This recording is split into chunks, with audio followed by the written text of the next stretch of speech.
नाज़रीन, दूर से देखने पर ये किसी भी नॉर्मल पहाड़ की तरह दिखता है, लेकिन इसकी टॉप पर जाकर जो कुछ देखने को मिलता है वो किसी भी तरह से नॉर्मल नहीं है। गुलुम बादन के नाम से पहचाने जाने वाले इस पहाड़ पर हजारों की तादाद में ऐसे रेक्टेंगल शेप के पत्थर बिखरे हुए हैं।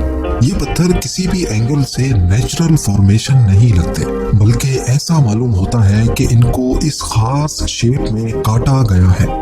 अब क्योंकि जावा आइलैंड खुद एक वॉल्केनिक आइलैंड है, इसी वजह से रिसर्चर्स का मानना था कि कोई वॉल्केनिक रॉक यहीं पड़ा था जिसको काट कर इस शेप में लाया गया है। लेकिन पत्थरों के सैंपल्स लेने के बाद मालूम पड़ा कि ये पत्थर यहाँ के हैं ही नहीं, और इस बात का मतलब था कि करीब इन 50,000 पत्थरों के ब्लॉक्स को कहीं और काटा गया था और फिर एक एक करके इस पहाड़ के ऊपर चढ़ाया गया।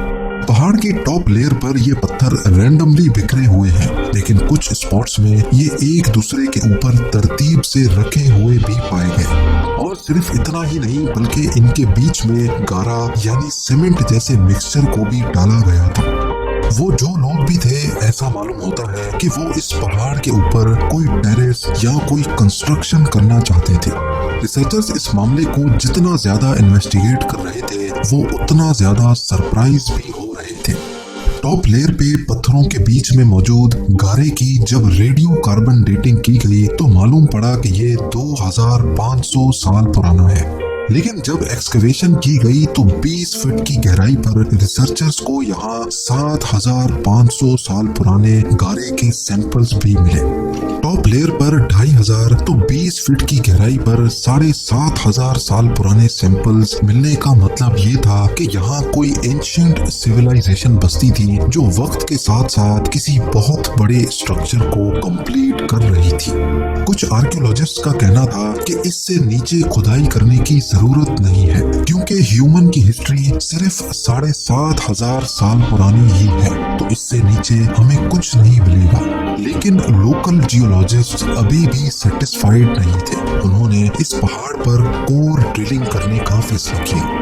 कोर ड्रिलिंग में एक हॉलो पाइप को जमीन में ड्रिल किया जाता है, और जब वो पाइप वापस बाहर निकाला जाता है तो जमीन के अंदर जो कुछ भी होगा उसके सैंपल्स एक कोर की सूरत में पाइप के अंदर जमा हो जाते हैं। हैरत अंगेज तौर पे कोर ड्रिलिंग से जो सैंपल्स निकल कर आए उन पर यकीन लाना वाकई बहुत मुश्किल था, खास तौर पर आर्कियोलॉजिस्ट के लिए। पहली 2 लेयर्स यानी 20 फीट की गहराई के सैंपल्स तो 3000 से लेकर 7500 साल पुराने ही थे, लेकिन 50 फीट की गहराई से भी गारे के कुछ सैंपल्स निकल कर आए जो 11600 साल पुराने थे।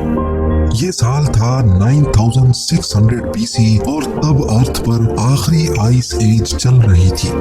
मामला तब मजीद गंभीर हो गया जब 100 फीट नीचे कोर ड्रिलिंग के जो सैंपल्स निकल कर आए वो 24,000 साल पुराने थे। ये वो दौर था जब आखिरी आइस एज अपने पीक पर चल रही थी। उस दौर में इंसान की किसी अननोन सिविलाइजेशन ने पहाड़ के इतना नीचे कोई कंस्ट्रक्शन की थी जिसके सबूत सबके सामने थे। ये एक बहुत ही इम्पोर्टेंट खबर थी, क्योंकि ये इंसानों की हिस्ट्री को हमेशा हमेशा के लिए बदलने जा रही थी। रिकॉर्डेड हिस्ट्री में यानी हिस्ट्री की बुक्स में हमें ये मालूम पड़ता है कि इंसान की सिविलाइजेशन 7500 साल पहले डेवलप हुई थी। लिहाजा आर्कियोलॉजिकल कम्युनिटी का मानना था कि ऐसा मुमकिन ही नहीं हो सकता कि ये काम इंसानों ने किया हो, क्योंकि इतना पहले इंसान इस काबिल ही नहीं थे। उनका कहना था कि गारे के सैंपल्स मिल जाने से ये साबित नहीं होता कि यहाँ इंसानों ने पहाड़ के अंदर कोई स्ट्रक्चर बनाया हो। आर्कियोलॉजिस्ट को यकीन दिलाने के लिए ठोस सबूत की जरूरत थी, जैसा कि ह्यूमन स्केलेटन, कोई पॉटरी या फिर कोई स्ट्रक्चर। दूसरी तरफ लोकल जियोलॉजिस्ट ने अपनी रिसर्च जारी रखी। उन्होंने पहाड़ पर GPR और साइज्मिक टोमोग्राफी जैसी लेटेस्ट टेक्नोलॉजी की मदद से स्कैन करने का फैसला किया। इस स्कैन में रेडियो सिग्नल जमीन के अंदर भेजे जाते हैं। ये सिग्नल्स जब किसी मास से टकराते हैं तो इनकी स्पीड कम हो जाती है, और जब ये हॉलो स्पेस में ट्रेवल करते हैं तो इनकी स्पीड बढ़ जाती है। इन सिग्नल्स की स्पीड के जरिए ये पता लगाया जाता है कि जमीन में नीचे हॉलो स्पेसेस हैं कि नहीं, और अगर हैं तो उनकी शेप कैसी है। स्कैन के रिजल्ट्स में पहाड़ी के अंदर का जो इमेज सामने आया वो रिसर्चर्स अपने कैरियर में पहली बार देख रहे थे।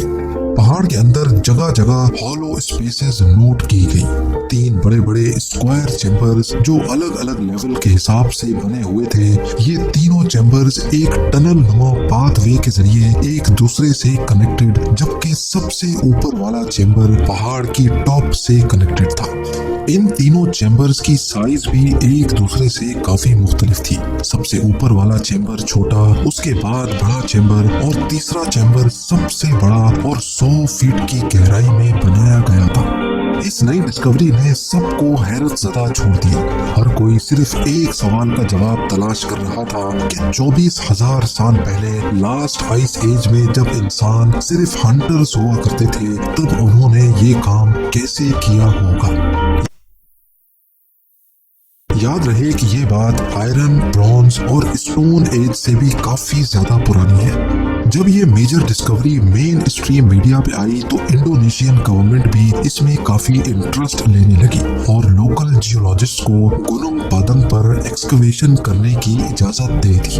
प्रेसिडेंट ने यहाँ अपने लिए एक हेलीपैड भी बनवाया जहाँ वो खुद इस रिसर्च को मॉनिटर करने आते थे। लेकिन आर्कियोलॉजिकल कम्युनिटी ने इस पर काफी प्रोटेस्ट रिकॉर्ड करवाए, क्योंकि वो अभी तक इस बात पर डटे थे कि गुनुंग पादंग पर जो कुछ भी है वो 7,500 साल से पुराना नहीं हो सकता। खैर, जैसे तैसे करके लोकल जियोलॉजिस्ट ने यहाँ एक्सकवेशन स्टार्ट की, जिसके बाद एक एक करके नई डिस्कवरीज सामने आती गई। यहाँ से पॉटरीज, ज्वेलरी, वेपन्स और कॉइन्स भी मिले जो 5500 BC में बनाए गए थे। जबकि रिकॉर्डेड हिस्ट्री में मॉडर्न साइंस का कहना है कि सबसे पुराना कॉइन 600 BC में बनाया गया था। गुनुंग पादंग से नई डिस्कवरीज का सिलसिला अभी चल ही रहा था कि 2014 में इंडोनेशियन प्रेसिडेंट चेंज हो गए।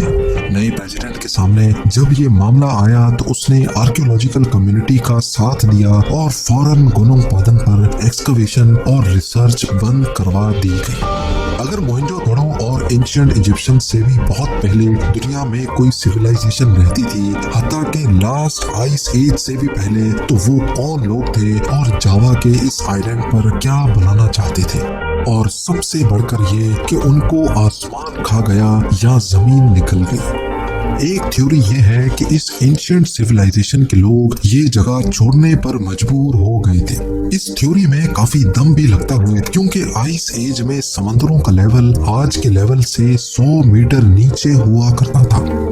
यानी ये जो आज हमें आइलैंड दिख रहा है, ये पहले आइलैंड नहीं बल्कि एशिया का सब कॉन्टिनेंट हुआ करता था। जी हाँ, 12,000 साल पहले आइस एज का जब दी एंड हुआ था तो बहुत मास लेवल पे बर्फ मेल्ट हुई थी, जिसने ओशंस का पानी बढ़ाया और इस रीजन में सिर्फ जो एलिवेटेड एरियाज थे वो आइलैंड की शक्ल इख्तियार कर गए।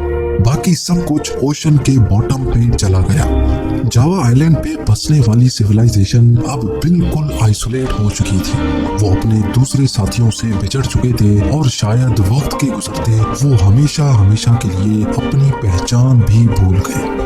इस मिस्ट्री की असल कहानी क्या है, ये राज आज भी गुनुंग पादंग के अंदर दबा हुआ है। लेकिन इस बात के काफी चांसेस हैं कि ये जो दिखने में पहाड़ लग रहा है, ये असल में नेचुरल नहीं बल्कि स्टोन ब्लॉक्स को एक दूसरे के ऊपर रख कर बनाया गया था, जो शायद अपनी असली हालत में कुछ इस तरह दिखता था।